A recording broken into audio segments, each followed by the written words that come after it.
Hello, everyone. Welcome to the Challenges of Hard SF panel. I'm Spoor. I have authored several hard science fiction novels with my co-author, Eric Flint, and I'd like everyone else to introduce themselves before we actually get started on the panel. So let's start. Rick? Sure. My name's Rick Boatright, and I've been the head tech geek for the 1632 universe for rather a long time. I also do a lot of science and tech stuff for Chuck Gannon in his Gameverse universe. And I have the odd distinction of being the first person to join CEPLA for writing nonfiction. But these days, mostly I write purportedly nonfiction articles set in science fiction universes. So it's a weird niche. Anyway. Nancy? All right. Ed? I'm Nancy Kress. I write hard SF mostly, not exclusively, and a lot of it concerns genetic engineering, since when it comes to computers, I'm pretty illiterate. So I stick with biology. Hi, I'm Ed Lerner. I write hard SF, techno thrillers, and occasionally popular science as Edward M. Lerner. I also throw in the occasional space opera. My background is physics and computer engineering. We're opposites. I prefer to think of it as complementary. Good. I'll go with that. Oh, at some point, your biology starts looking an awful lot like computer stuff. Well, biology does, by and large, start to look like it, but then everything else does too. The more you drill down, it's all just information. It's all data. All right, so challenges. First of all, before we go any further, we all say hard SF. I've encountered people with varying definitions of what they call hard SF. What are we using as a definition when we say hard SF? Can I say something? Yes, by all means. I'm really glad that you said that, because I was going to say that the first challenge of hard SF is to decide what the hell it is.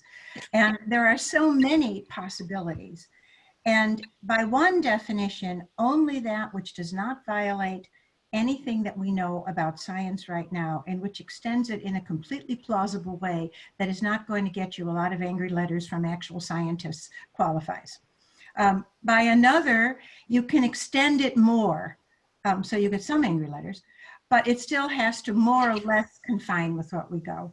And then the third definition, we do include space opera, which almost always includes faster than light, which again is probably not falling within the purviews of science. Really? So I think a lot of the confusion comes from the fact that we don't really know what it is we're purportedly writing. Well, really, so you think is it your definition that you include space opera and hard SF? Because mine, I would say space opera for the most part is absolutely, completely, and utterly out of hard SF. I don't include it, but a lot of people do. Okay. As long as there's sufficient amount of hardware in it, they tend to transpose the hardware from hardware to hard SF, and they accept it. But no, I don't. And no, but maybe the rest of you disagree. I'm kind of on the fence. First of all, there are types of theories of faster than light travel that don't do too much violence to what we think we know. I mean, general relativity allows for wormholes, even though no one's ever seen one. Okay. So certainly some faster than light travel is permissible. I'm also inclined to say, hey, this is fiction, not science, so we can allow ourselves a little slack. Yeah, the question is, how much is a little, and how much is way too much slack? And here's my definition. I think there's a fairly straightforward answer to that question, which is you can get in hard SF, you can be fairly comfortable with one extension. Now, so you can allow bio at the nanotech level. You can allow a rational kind of FTL. You can allow generalized AI, something that's an extension of what we have now that we couldn't do. You know, if you absolutely restrict yourself to what we have in 2020, or going back further in the 60s or 70s, you know, the stories are a lot more, are very restricted. And so I think that that one extension thing works for me, but past that, you've got to play by the rules. And I think that's the other big part of hard SF is you have a set of rules and you've agreed to those rules, and now, boy, don't break them. To build on that, if you allow yourself one deviation from currently known or extrapolatable stuff, so you allow FTL or you allow time travel to the past, I think it's important that you spell out explicit rules, how it works, and you have a good reason for it being in the story. I would agree. I think the notion is it's permissible in hard SF to have this one exception or extension because you want to explore if it worked, if it followed a set of rules, what would be the implications? Okay. I think from my point of view, I would like to say I sort of agree with everyone, but I have a slightly perhaps different take on it. For me, true hard SF must not violate anything that is theoretically reasonable. They don't have to be able to do it today, obviously, or it wouldn't be science fiction. It would be at best a techno thriller, and at worst, you're writing tech articles. But you need to be writing something where someone looks at it and says, all right, yes, I can see how that could work without violating any rules of the world as we know it. The one allowable thing I think came all the way back from Campbell, where what he said was you can do one far out idea and the rest of it should be reasonable. But the far out idea to qualify as hard SF, I think, has to seem in itself reasonable. Like the 1632 universe, which I like a whole lot and I've read a lot of, nonetheless, to me is not hard SF because you just do not take an entire town and move it to 1632. I think it's a really hard SF set of stories told within a completely non-hard SF framework. Right. That is the stories of how these people are building up their civilization from the pieces that came with them is very good, you know, adventure / building on things. Almost a Castaway story. It's not hard. No, it's not, and we don't try to make it hard SF. That would be silly. It's alt history. There's a giant MacGuffin at the front where we said, and then something magic happened. And but the rule we had, what has been since the very first novel, has been, except for that, the world happened exactly like it did, and real science, real technology, period, no question. And and I would agree that you have to stay within. I'm sorry. There's this giant 6-mile fictional time travel event. Yeah. I would agree that once you establish your rule, you have to stay with it, and you have to know what kind of thing you're writing. Because I teach a lot writing science fiction, especially at Tao's Toolbox every summer. I see a lot of students who say, well, this is hard SF because look, this is here and this is here and this is here. And I say, yeah, but this is here and this is here and this is here also. And that is not going to make it. And the thing that they do is they will introduce too late the strange thing that is not according to science. With the 1632, it happens right away in the first chapter. So we know what we're looking at. But you can't have it happen halfway through the book, because then we think that we're looking at some other sort of animal, and then suddenly this giraffe is morphed into a tiger, and we're not buying it. The shotgun has to be over the mantle in the Yeah. first act. Right. Good I old think it's Anton knew what he I was think talking there's also a slight, with what Rick was talking about, I think there's also a slight conflation of two concepts. There's the concept of this stuff must be consistent with science as we know it, not in the sense of we could build it today, but as science says, yeah, okay, I think that could work, even if we don't know how to do it now. And you have to be, and if you stick with those rules, if you're making hard SF. And the other is the general, I got to stick by my rules. I think that latter one applies to fantasy, it applies to space opera, everything else. If you don't stick by your own rules, it doesn't matter whether you're hard SF or not. You just aren't paying attention to your world. That doesn't mean it can't work. I mean, J.K. Rowling's world does not stand up under examination, nor did any of A.E. Van Vogt's stories stand up under any sort of examination. But then you're not playing fair with the world people. The story just keeps rolling along, and one thing happens after another. Yeah, they can draw you in and roll with it, but the problem is that if you have any people, readers, who like the kind of thing that hard SF does, you will tend to lose them if you don't play by your rules fairly. It's like being a mystery writer. You got to put all the stuff in there so that, in theory, the reader could get there just a little bit ahead of your investigating detective. Otherwise, you're not really playing fair. The whole problem of how do you define science fiction? How does one define it? Mm-hmm. In a way, was an annoyance we never needed to have imposed on ourselves. It frustrates me endlessly that the term even exists. It should have been what we call science fiction, and fantasy and science romance and all this other stuff would have gone by another name to begin with. Speculative fiction. That would work.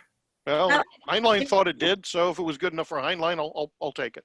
In England, they had a real advantage in that when science fiction novels began to be written and published in the 40s and 50s, they weren't labeled science fiction.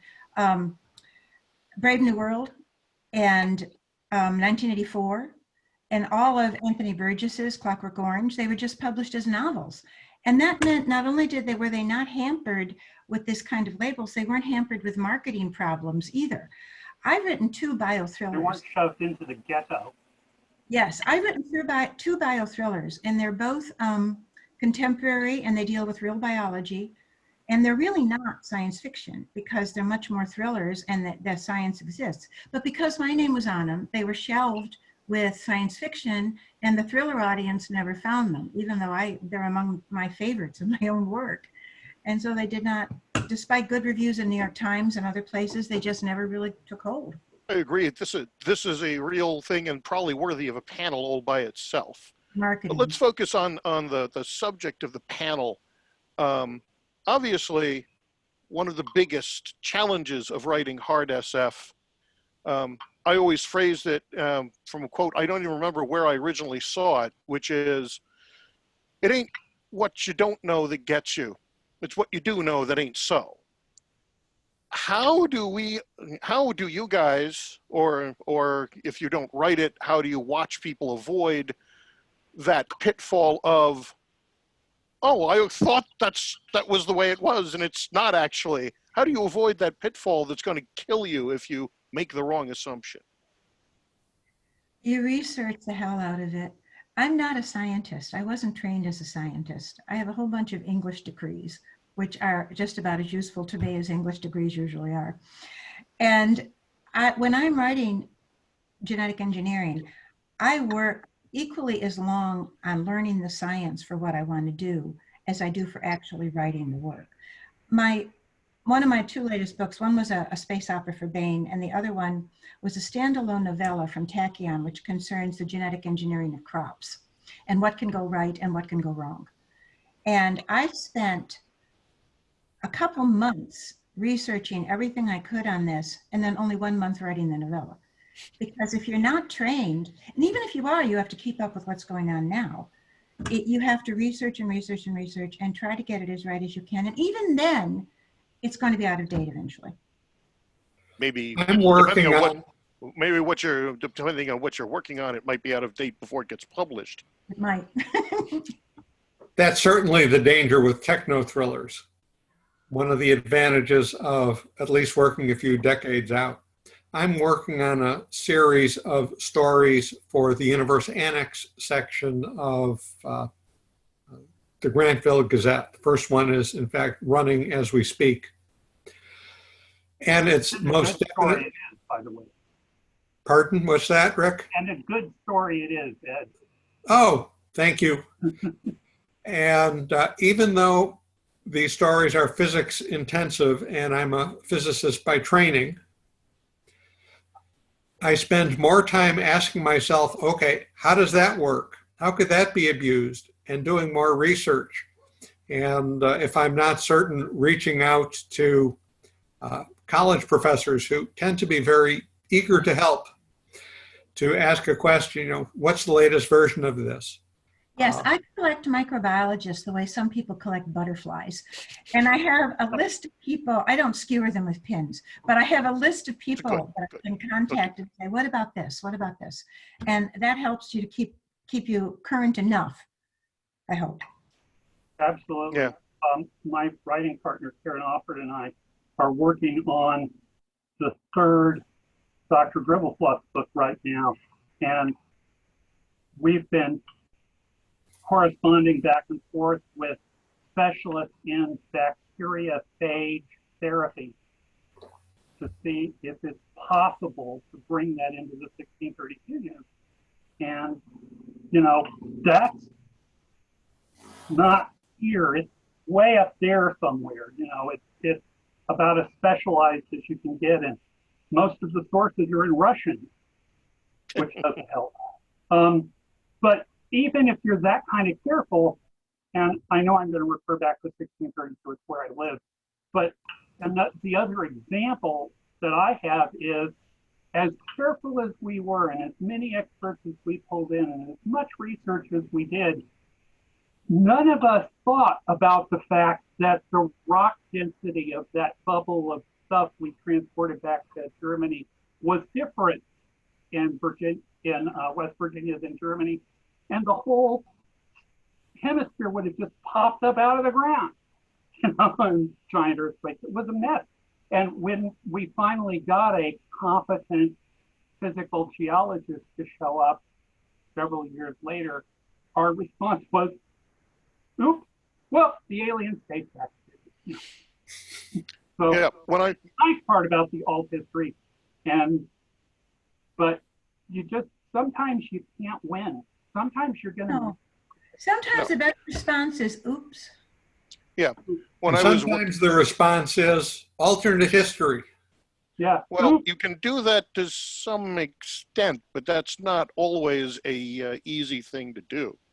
I got the opportunity to do that actually in my urban fantasy, which was originally published as Digital Night and then later as Paradigms Lost. There was a event in there, again, showing that I didn't know something that I thought I did, where the person's gun jams at the wrong point in the firing sequence. And this gave much joy to those who like to nitpick gun physics. And so when I got the chance to reissue it, that was one little bit that I at least was able to fix. But there's another thing in there that actually points up something interesting in hard SF, again, because I try to play by mostly the physical rules of our world, except when I throw the magic in the urban fantasy. And that was when I have a guy using a single lens reflex camera, and he's taking pictures, and then a vampire doesn't show up on the pictures. The nitpickers said, wait a minute though, wouldn't the guy taking the picture notice this? And therefore, because a single lens reflex uses a mirror to bring the view up. So said, well, wouldn't the guy taking the picture do it? And they were saying I made a mistake when I was posting the chapters of it. And I had to keep my mouth shut because exactly, it's a clue. And Jason's missing the clue until a little later when he says, wait a minute. And that sort of points up that sometimes if you planned a certain plot, you can make things look like you're wrong.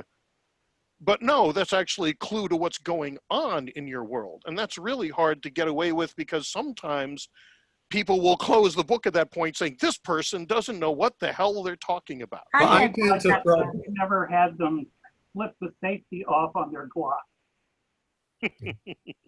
I had I that throw the problem. book across the room when the author doesn't stop to think about either how long it takes to get from point A to point B, or ignores conservation of energy and stuff just happens without there being any possible way for it to have happened. Oh, that damn conservation of energy, it's always getting in the way. And momentum and all that other stuff. I want to bring But up a yeah, different- no, I know what you're talking about. Yeah, I want to bring up a different challenge of SF, if I, because I deal with this with my students and with my own stuff, and we all have to deal with it. We've talked about having to make the rules clear, having the rules, making the tech clear, explaining it. No matter what you do, you're going to run into the fact that there are people that aren't going to like it. If you explain enough tech, some people are going to say, oh, it's really boring. I wanted to see the story. I was skipping all that. If you don't explain it, other people are going to say, it's underexplained. It wasn't convincing to me. Yeah, I don't know what's going on here. That's right. And I tell my students, no matter what you do, you're going to get it wrong for some people. So you have to try to figure out the best way to kind of include the tech.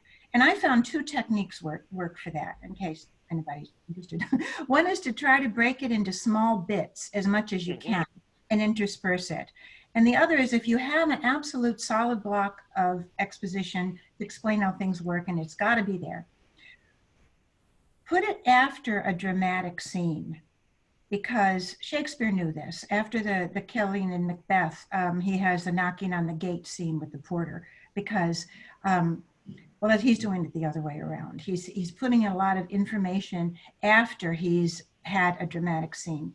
And if you can use a dramatic scene that gets enough impetus going, enough glide, enough kick, it will carry you over the necessary. So you're saying a theory of conservation of momentum and friction as applied to fiction.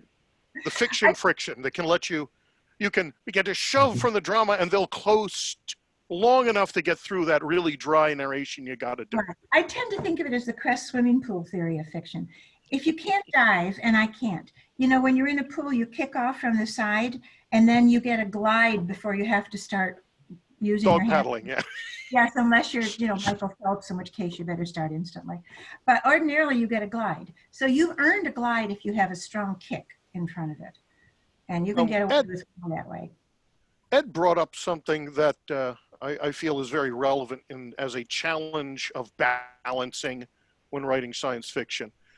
Because when I was writing Boundary and its accompanying pieces with Eric, of course, I had to take into account I'm dealing with rockets with limited amounts of delta V they can give me to get me from point A to point B, which means that they'll take X amount of time to get there, and, you know, calculating orbits is a pain and all that stuff. But you got to do at least some of it because it's realistic. You need to say, how long, you know, how many days, weeks, months is it going to take to go from the point A to point B? But on the other hand, I'm not an astrophysicist, and I don't want, or a guy plotting courses. And I have two problems that I have to face when I'm writing the story and calculating orbits, which is, one, how detailed do I really need to be on those orbits? Do I have to get them correct within a day, a week, 2 weeks, a month? Or does it just have to be close enough? And the second one, which isn't obvious to a lot of readers, but was screamingly obvious to me while I'm writing them, is when I'm calculating these orbits, I am forcing all the planets in the entire solar system be in this position so I can go from here to there in these times that I've calculated. And probably I've got it wrong because I don't have a detailed clock of the solar system. And besides, I don't really want to take, you know, if in the time that the story takes place, Jupiter, instead of being like here and here, you know, Mars, Jupiter, so you can go straight from one to the other. Jupiter, Mars is way on the other side of the sun. So I just say, okay, I'm going to assume that it's this distance away, so it takes this long. Ed, you're the physicist. How much does it course. bother you when people screw that up? Absolutely fine. Well, it bothers me if it's grossly screwed up. But the question I think there is, when do you accept you're screwing it up deliberately? I try not to screw it up deliberately, but I am willing to be a little vague about the exact time frame when the story takes place to fudge over such ambiguities. So if you want Jupiter and Mars to be on different sides of the sun, Mars goes around the sun in 2 Earth years. So if you can have 2 years worth of ambiguity when your story is taking place, it's really not a problem. But you better not have somebody doing Earth to Mars transit in 3 days without some truly miraculous energy source. Well, unless they have some sort of drive that allows them to accelerate at, 1G the whole time or 2Gs, I'd have to do the math. Yeah. Yes, Yeah. that's problematic. Constant acceleration is awesome. Yeah. But we don't have any constant acceleration things that hit large fractions of or more than a G. I was able to hand wave about a 50th of a G out of the ones I was able to use in my settings. I still think those are probably optimistic, but it worked. Long enough. Yeah, but ambiguity can be your friend. Beyond being a little inexact, exactly what year it is in the solar system, so you don't have to worry about how some of the planets align.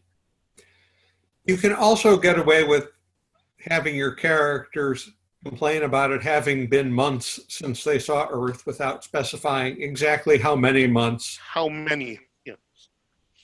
Yep.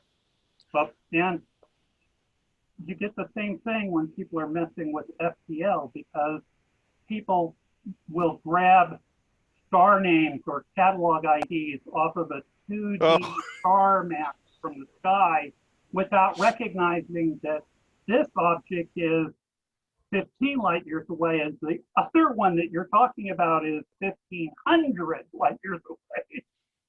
Yeah, not really. It's a 2D. It's a 2D projection of a 3D space, exactly. And these two stars look really close together, but it's actually like that. Even I know that, and I'm not a physicist or an astronomer. And that's why you stick with biology. Yes. But not a biologist either. Working on a 3D astrographic visualization tool for science fiction writers, Chuck Yannon and Larry Ramon and I, for the last 3 years, and we're just about to release it, where you can pick your stars and rotate them in 3D and see where things are. And we're using the latest Gaia data, so it's all as real as we can make it. How many stars are you covering? How big a radius are you interested in? I can load 850 light years. No, I'm sorry, 85,000 light years, which gives me 3 million stars. But normally, for most purposes, it's running a few tens of stars to a few tens of thousands of stars, say out to about 250 light years. Pretty cool. All right, so you've got all the stars in the local area, all the way down to the red dwarf. Do you include the brown dwarfs as well? We include them for the ones we have. The problem, of course, is that brown dwarfs that are more than about 20 light years away are invisible at this point. It's a web. Yeah, we haven't seen them yet. Well, yeah, I don't expect your software to have things in it that we haven't seen yet. Exactly. There's much to be said for using unnamed stars. If you're using stars known only by catalog numbers, it's easy enough to invent them and put them wherever you want. Absolutely. I do the same thing with asteroids. Yep, I'm doing that exactly. 1983 with 4. Fenrir, which is the book that Eric and I are working on now. Nancy, I'm sure you've tried 14 times to get a word in edgewise, and we keep. No, that's what I'm listening. My solution to all of this is to have somebody else do it for me. My late husband, Charles Sheffield, used to work out for me all of the any astromechanics and physics that had to be in it. And after he died, I stopped writing that and started writing biology because I didn't have somebody who could do it as well. Well, Sheffield did an awful lot of good stuff there. So, Absolutely. yeah. I read quite a few. There's all kinds of good science fiction. And I don't think that hard SF and SF that stick strictly to what we know about science is the only kind that can be successful. I think the key here and the challenge, as we've mentioned before, is to clue the reader up front very early what they're looking at. Are you looking at something that is a real hard SF? And you do that with tone. You do that with the kind of details you include in the very beginning. And is this going to be a hard SF? Is this just going to be a high viscosity SF, as Mike Flynn calls it? Or is this going to be something that is really fantasy using the tropes of SF? And that can be legitimate too. But you need to let the reader know by your tone, the presentation of your characters, the details you include up front, even your setting, what kind of thing you're writing, so that they can then go forward from there and adjust their expectations accordingly. Yeah, and hopefully that's a very good point. Cooperates. Hopefully the cover artist cooperates and doesn't put totally misleading. Mine don't cooperate. I'm very unhappy with nearly all of my covers.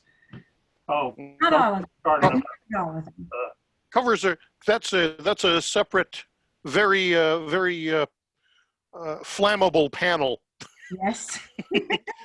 I'm sure all of us have both happy and horror stories about that. Oh, yeah. But we all, as Eric told me, you have to accept that your ownership is of the words between the covers, and the cover, the back cover, the front space, the spine, that doesn't belong to you. And if you're lucky, you might get a say in it. If you're not, you won't, but it don't belong to you and never will, unless you self-pub or something. Yes, but yeah, it's the author who is written off if the person who buys the book feels cheated because the cover misled them and that's not what they found, and they will never try you again. Yeah, and that is not taking the reader into account. One of my earlier collections had a cover. The hardcover cover was really beautiful. I liked it, but the paperback, which was done by a different house, they had on the cover a futuristic warrior holding what looked like an AK-47. And obviously he was a descendant of Gordon G. Liddick because his helmet appeared to be on fire and he didn't know it. And three spaceships from a Jerry Pournelle novel had strayed in the background. And then the quote on the front from the blurb was, Kress writes humanistic science fiction. And I looked at this and I said, good Lord, nobody who really wants to read humanistic science fiction is going to look at that cover that doesn't know my work and think that has anything to do with this. So I called up the editor. I called up my agent, and the agent called up the editor. And they said, what happened here? And the editor said, well, it's a stock photo because for paperbacks of collections, we don't invest in a cover that's been made specifically. So it's a stock photo. And all I can say that is when I saw it in the little 2-inch slide, it looked different. And I said, no, it didn't look different. It looked smaller, but it didn't look different. And I know we weren't going to rant about covers because you're absolutely right, Right. That's an entirely different panel. But it's not fair to the reader. It's a very different panel. Even if you don't care, even if Eric says you don't have ownership. So that panel is also sometimes, that panel is also not fair to the artist sometimes, because often the artist is simply doing what they were told. And they may not even see the book. So I have had a couple of covers where I said, what the hell? But I tried to keep most of my comments on it private because I wouldn't like to. Speculative paintings, and an editor somewhere bought it off of the rack, off of a website. The artist had no idea it was going to be the cover for this. Right. That's what happened with mine. It was a stock photo, a stock painting that they had in their arsenal. So going back to something more hard science fiction related that you said, Nancy, was about techniques. A technique that I actually picked up from the techno thriller area, and specifically a gentleman that probably most of you at least know the name, Clive Cussler. I've read a bunch of Cussler's Dirk Pitt novels, and those are not hard SF. They often have some of the most ridiculous stuff just thrown into the middle of what's ostensibly supposed to be our world or a world like ours. But I kept reading them and passing over this ridiculous crap that he did, and I finally had to think about why. Why am I taking him seriously when I know this is crap? And I realized that he had a wonderful technique that made it work. And that was that at the beginning of every novel, he started with a, usually cool action containing sequence, but one that also had a lot of narration from something that he really did know a lot about.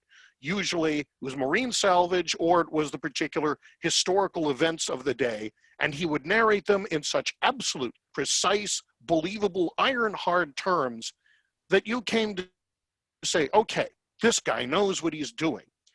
And that carried you through with the momentum you mentioned over the later ridiculous stuff because you bought in.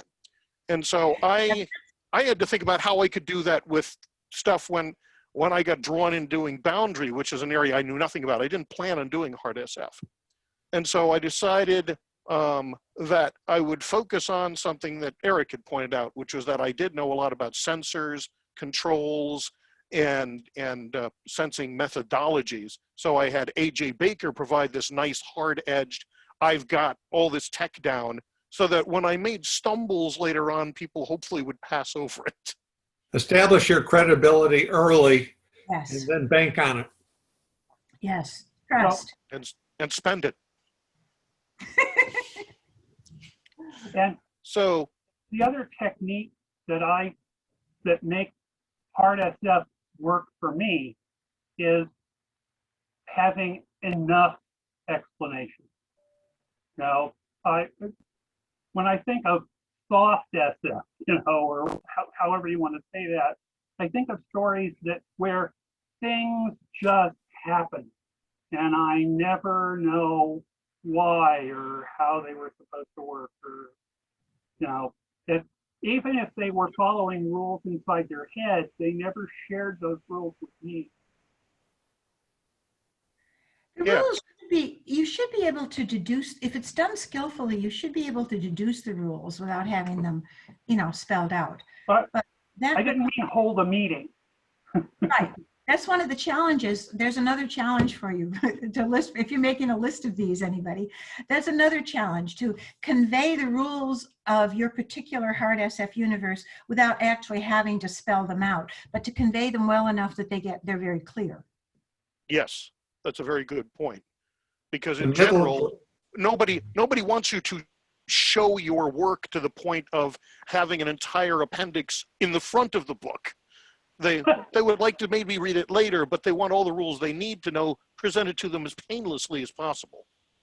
I suffered to research this book. Now it's your turn. Yes, exactly. Not. Which is an interesting. Go on. No, finish that challenge, and then I'll bring up what I think is another challenge. Okay. The other challenge is, as Rick pointed out a while back, when we were discussing the definitions about being allowed an idea. I think that in a real hard SF novel, it's easier to allow your one ridiculous idea if it's a MacGuffin that's just there to do one thing. Hal Clement used to do this all the time with FTL, and I did it with the Castaway Planet series. Obviously, if I'm stuck with using our current known technology, I can't get my protagonists to another planet so I can crash land them on it and maroon them there and have fun watching them survive. So I have to postulate some form of FTL. My feeling on that is, as long as it's merely there to either allow or impede the characters, then it's okay. You can have this thing because it's just there as a slight retarder or accelerator on you getting somewhere so that you can make sure your people crash land on the planet or whatever. Yeah, that But was after that, you've got to play fair.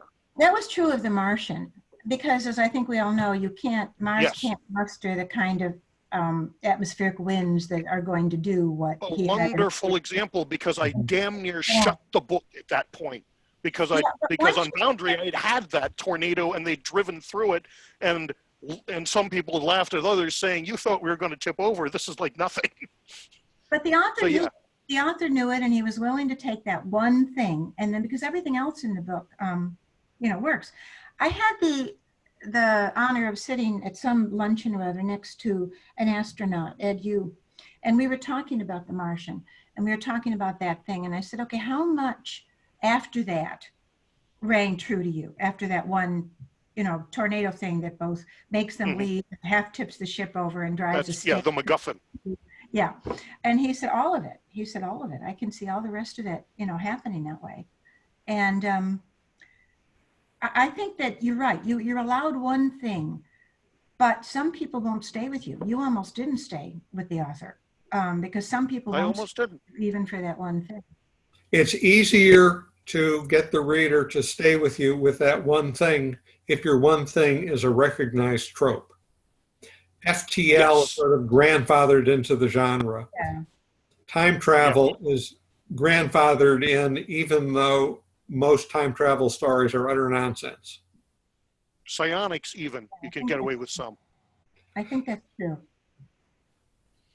While what he was doing with The Martian was one of these things that isn't, the storm is a trope, but when you're doing hard SF and you present it to me, getting your storm wrong isn't a trope, so it didn't have that benefit. That's a very good point.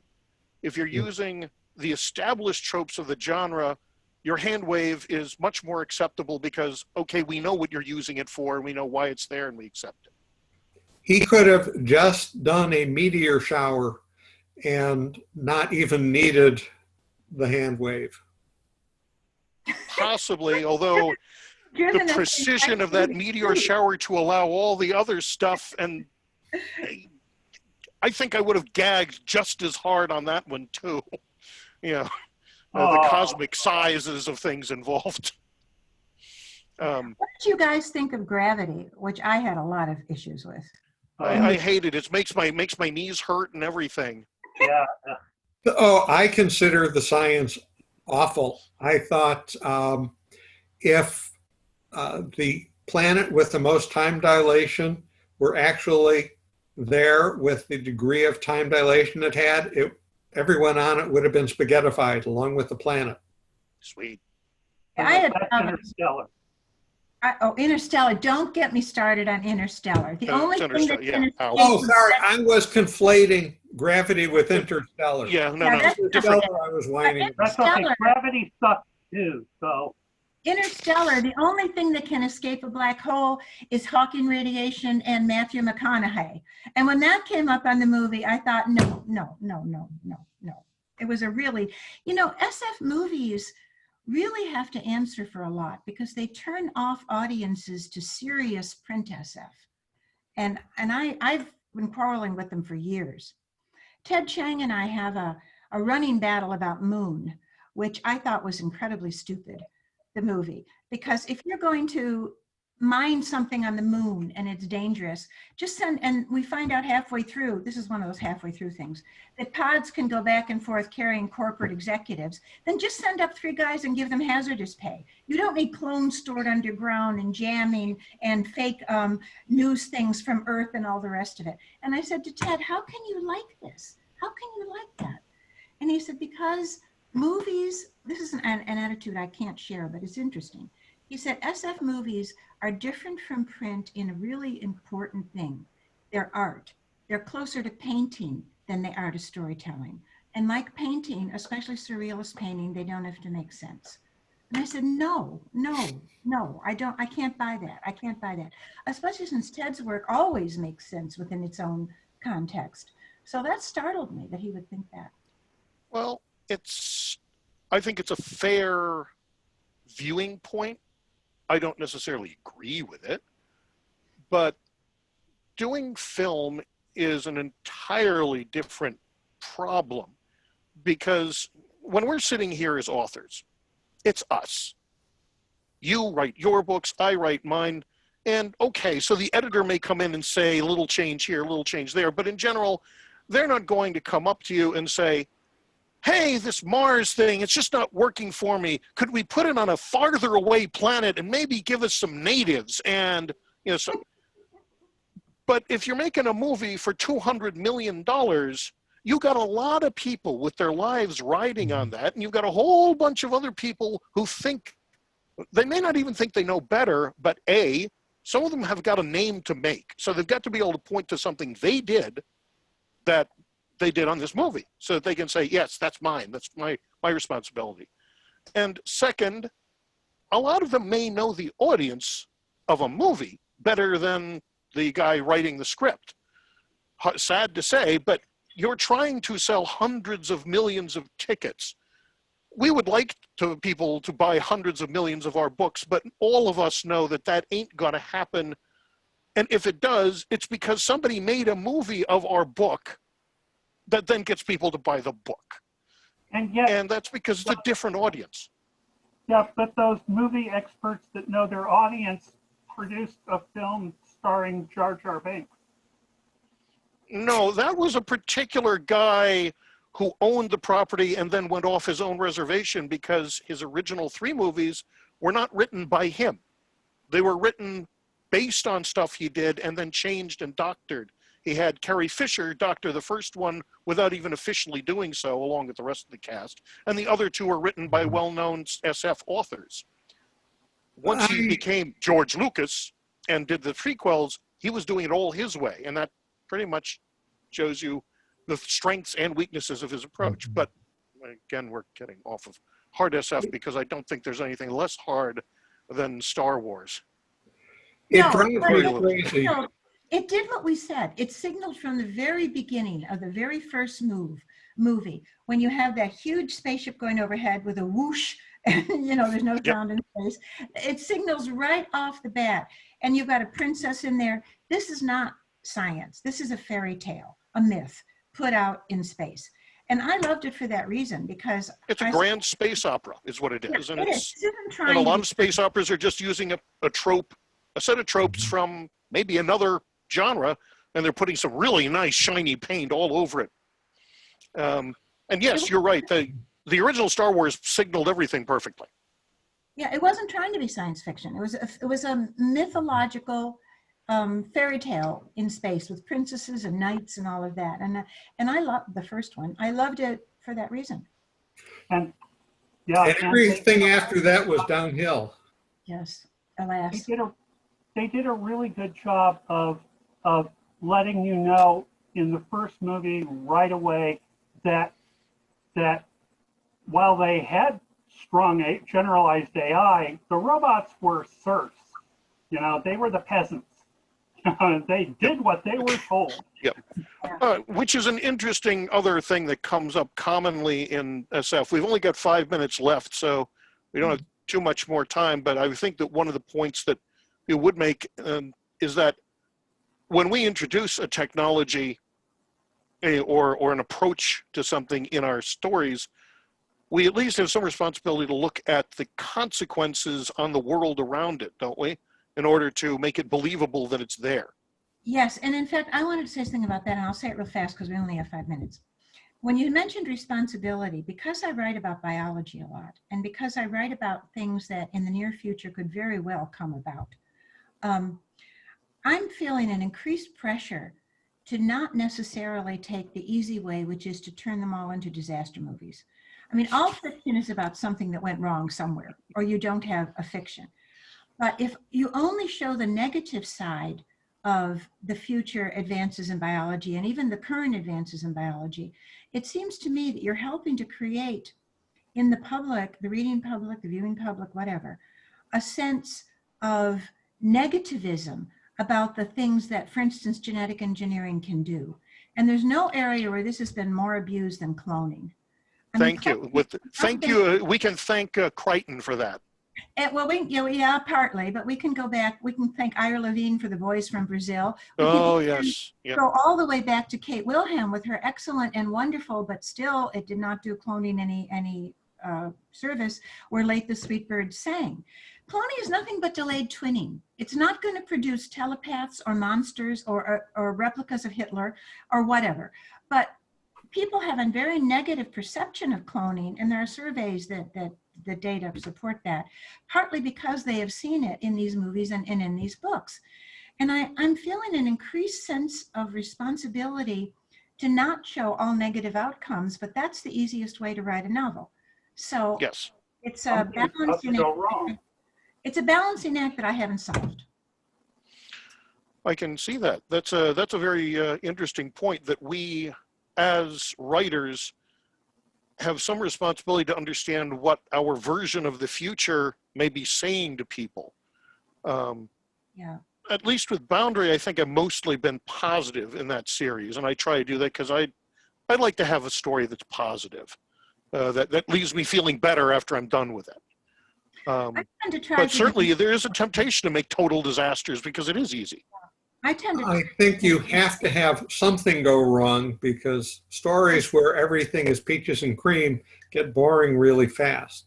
Oh yeah, they do. But the spin I want to put on that is, yeah, something's going to go wrong, but not because there's someone who is just inherently evil and that shallow, and Right. not because the people responsible for the technology are so irresponsible that they're utterly careless and stupid. I like to have the disaster come about despite everyone's best intentions. It's us against the universe. Yeah, everyone does the right things, but the universe itself can still throw a curve at you. That, or there are 57 levels of defenses against something going wrong, and it's the 58th possibility that gets you. So the scientists come across as responsible. The monkey event. In biology, the monkey event. You don't expect it to happen, but if all the monkeys typed, et cetera, et cetera. And in Sea Change, Yep. my standalone tachyon novella about crops, the monkey event happens. And it wasn't intended, it wasn't stupidity, it wasn't greed, it wasn't evil, but the monkey event happens. Well, I think we're getting close to the end. So any last words about writing hard SF and its challenges? Let's start with Nancy, then go to Ed, then Rick. Nancy? Well, we've talked about several challenges: establishing the tone right off, putting in enough detail, being consistent to your own rules, whatever they happen to be, not taking the easy way out with a disaster or an evil scientist concocting something in his basement. We've covered a lot of different challenges. Cool. Everything Nancy said, plus I like to think of hard SF as a chance to be educational without being pedantic. That's a challenge right there. That's a challenge. Rick? Yeah, I agree with all of that. And it's a chance to speak to people who are going to try to listen, to try to figure it out. People who are looking for more than a TV show. Yeah. All right. I agree with pretty much everything you guys have all said. And I thank all of you for joining us with this. And I hope that those who watched enjoyed listening to us talk. It was a really good panel, and I'm glad you guys all engaged so well. And thank you for moderating, Mike. Well, thank you for letting me moderate. I appreciate it. Thank you, everyone. With that, I thank everyone for coming to this Hard SF panel. And I've enjoyed writing Hard SF as my last comments, and I was terrified of it when I started, and I still am every time I start one of these books. Because at least when I'm writing fantasy, nobody's going to tell me that magic doesn't work that way. But if we get something wrong in Hard SF, you can be guaranteed someone will tell you. Oh yeah. That you've got it wrong. Especially if you ever write for analog. Analog or just when it gets published and it goes out to any of the people who are reading, you'll get that mail coming right in. Oh, yeah. All right. Thank you, Alexi, also for supporting us and making sure this all ran.